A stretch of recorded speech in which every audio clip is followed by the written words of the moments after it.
for us to fault the kind of things that we see Prophet Owor doing and other people claiming to heal HIV through miracles?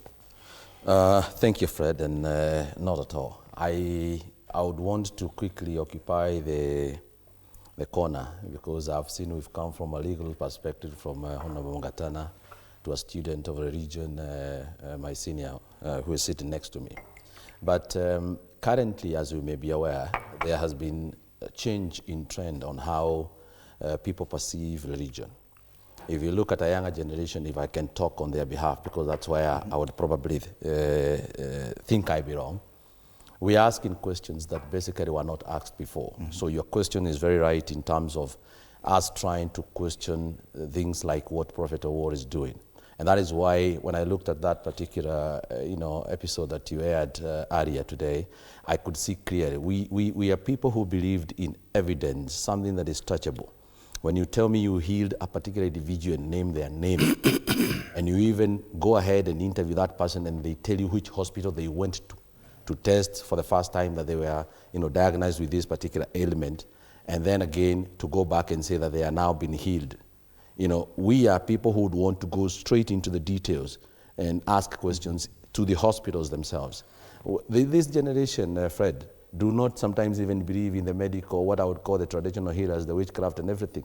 Even if you tell a young person today that nitakuroga atakuriza, you're wasting your time, you should have arrived yesterday, because they want to understand the scientific argumentation and proofing on how that is supposed to happen, how you're supposed to brew a pot somewhere south of whichever corner of the country you are, and when I'm here, you are seeing me using that pot. It is impossible. It is only available on movies, and we know movies are fictions, and mostly in Nigeria. So what I can say is that we are at a stage where now we cannot eat our cake and have it.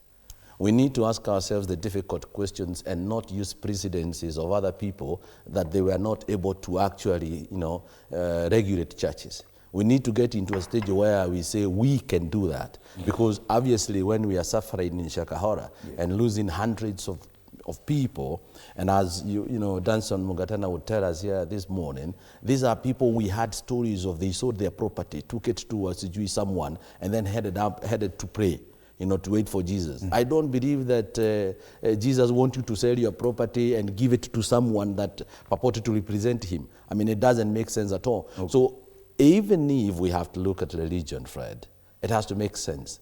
Okay. It has to make sense. And for us, you need to tell me something that is visible. When you say that you are healing HIV, we go to hospital and find that these guys have doctored the cards and everything.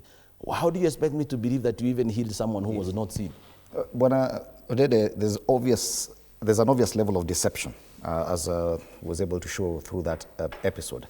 Yet politicians appear, although they are the people who are pushing for regulation or at the forefront, but they appear to be the weakest link in this, that no politician will dare touch matters to do with faith because they are reluctant, and the threat has always been, if you touch us, we will not vote for you. Don't you think that it is a bit disingenuous for politicians to come out occasionally to say, to even call for regulation of churches? Thank you, Fred. The truth is just what you have mentioned. The problem is our politics are now more based in the church than